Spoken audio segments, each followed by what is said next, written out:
और आज मैं आपसे बात करने वाला हूँ ये टॉपिक में कि परामर्श मतलब काउंसलिंग की क्या भूमिका इसमें होती है, काउंसलर क्या करते हैं या फिर काउंसलिंग क्या करनी चाहिए, क्यों करनी चाहिए।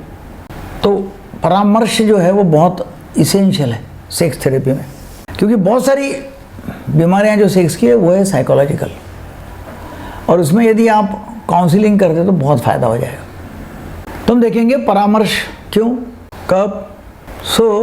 सेक्सुअल हेल्थ मैनेजमेंट में परामर्श की भूमिका जो है, काउंसलर की भूमिका है, या काउंसलिंग क्यों करना चाहिए, क्यों, क्योंकि यंग एज में होने वाली सभी बीमारियां जो है सेक्सुअल वो साइकोलॉजिकल है। हाँ, 40-45 के बाद में डायबिटीज़ है, ब्लड प्रेशर है तो फिर ठीक है। तो यौन समस्या केवल एक शारीरिक बीमारी नहीं है कि भाई सिर्फ शारीरिक बीमारी है। एक्चुअली यह मानसिक, भावनात्मक और सामाजिक स्तर पर भी व्यक्ति को प्रभावित करती है।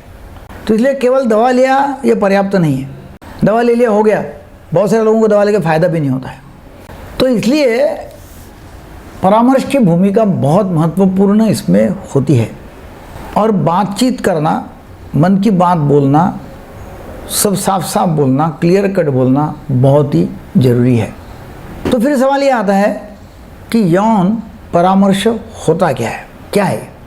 तो यौन परामर्श मतलब एक ऐसी प्रक्रिया है कि जिसमें आपको नॉलेज है या आप सेक्स थेरेपिस्ट हो तो सामने वाले की समस्या आप समझ लेते हो और गैर जजमेंटल तरीके से उसको सुनते हो। सुनना, उसका यौन, उसकी मानसिकता, उसकी वैवाहिक स्थिति सब समझना है, उसके परिवार के बारे में बातें, सब पूरा डिटेल तो समझ लेना, उसका स्वीकार करना और व्यवहारिक स्तर पर मार्गदर्शन करना, यह परामर्श में होता है। उसको गलत नहीं ठहराने का, उसको मतलब कम नहीं समझने का, उसको नीचा नहीं बताने का, सुनना अच्छी तरह से और उसको सलाह देना व्यवहारिक तौर से, नॉलेज देना।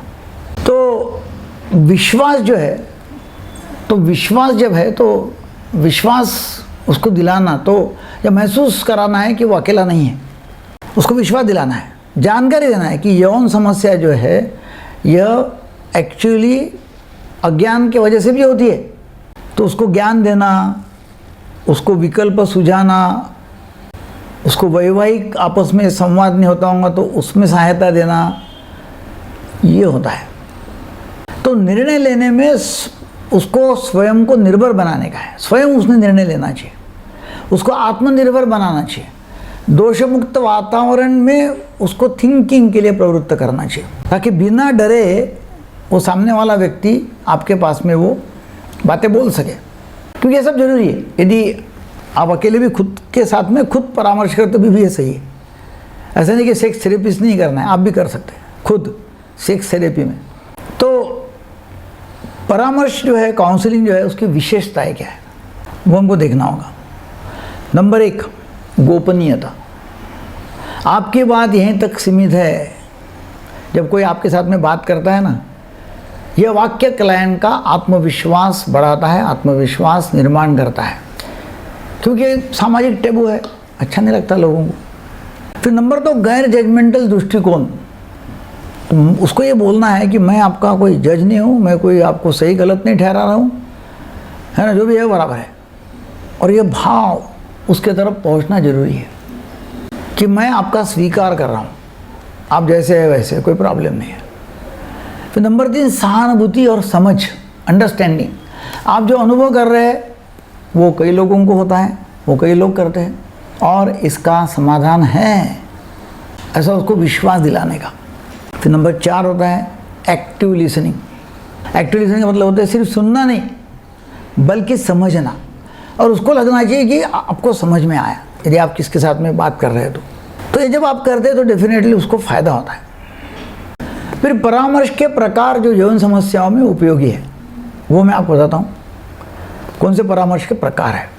नंबर 1 है व्यक्तिगत परामर्श, मतलब इंडिविजुअल काउंसलिंग, है ना।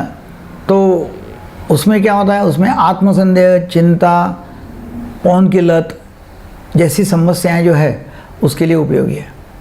तो नंबर 2 है दाम्पत्य परामर्श, मतलब कपल का काउंसलिंग करना, जिसमें रिश्ते में दूरी है, संवाद की कमी है ना, वैवाहिक यौन समस्या है उनको, तो हम उनको कॉग्निटिव बिहेवियर थेरेपी भी दे सकते हैं, CBT, उनके निगेटिव सोच को बदलना, दोष बोध हटाने का है।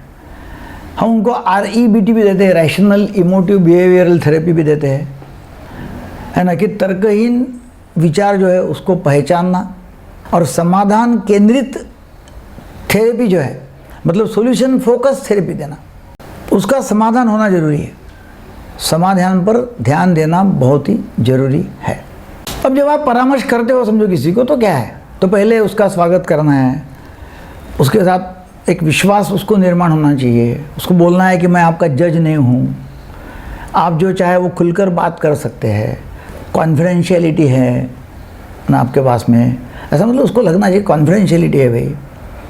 फिर उसको बोलता करना, मतलब बोलना चाहिए, समस्या क्या है वो समझना चाहिए, आपको क्या महसूस होता है, आपको क्या लग रहा है, फिर यह समस्या पहली बार कब महसूस हुई आपको, सबसे पहली बार कब आपको लगा कि यह समस्या है, उसके पहले एक्चुअली क्या हुआ, क्या कारण हुआ कि जिसकी वजह से समस्या हुई, फिर उस समय आपने अपने आप को कैसा संभाला, कैसा टाइम पास कर लिया उस समय, क्या बोल दिया पार्टनर को, मतलब इस तरह का बातचीत करना जरूरी है, समझ लेना जरूरी है।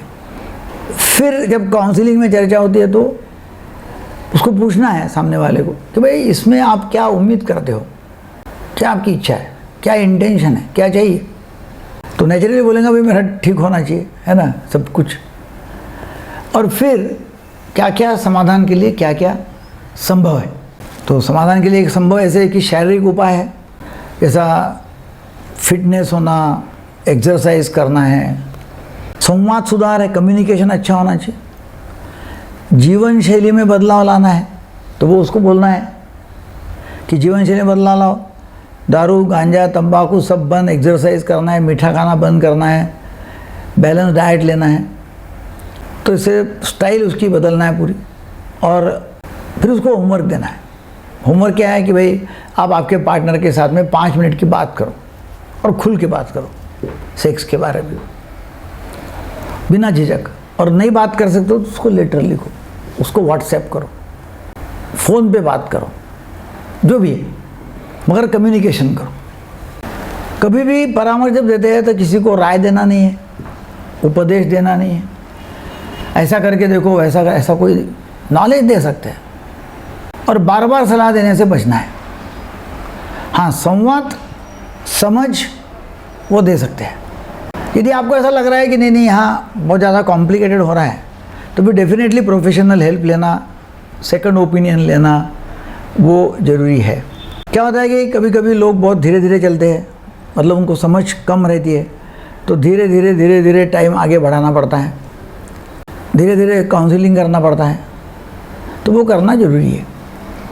तो भी क्या करना है कि आप में से जो लोग हैं इसमें से एक बनेगा थेरेपिस्ट, एक बनेगा क्लाइंट, और ज़रा संवाद करना है आपको। वो बताएगा कि मुझे प्रॉब्लम क्या है और उसको वो परामर्श करेगा। तो समझो एक आधा व्यक्ति कह रहा है कि मैं सेक्स के बारे में बात करने में डरता हूँ, शर्म आती है और मुझे इरेक्शन नहीं आता है, तो फिर परामर्श क्या करना है ना, उसके बारे में संवाद करना है, ठीक है ना। तो शुरू करते हैं, ये शुरू करो।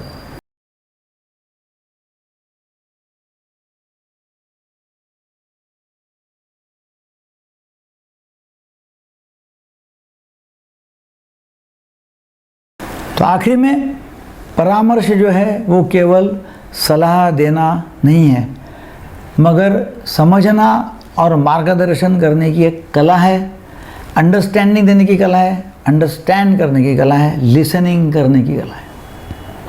और जब आप अपने खुद के लिए भी ये देख सकते हैं कि भाई अपना खुद का परामर्श हम कर सकते हैं या लोगों को परामर्श दे सकते हैं, तो ये जानना इसमें ज़रूरी है कि मानसिक और वैवाहिक जो दायरे हैं, पहलू है, तो ये यौन समस्या से कैसे जुड़े हुए हैं। यौन समस्या कोई सिर्फ शारीरिक बीमारी नहीं है, बहुत सारे उसमें आयाम हैं, अलग अलग कोने हैं, कंगोरे हैं, और वो सब समझना ज़रूरी है। और समझते हैं तो 50% से ज़्यादा प्रॉब्लम तो वैसे ही सॉल्व हो जाएगी बिना दवाई के। तो बहुत बहुत धन्यवाद। यहाँ हम अभी प्रैक्टिस करेंगे और आगे बढ़ेंगे। Thank you.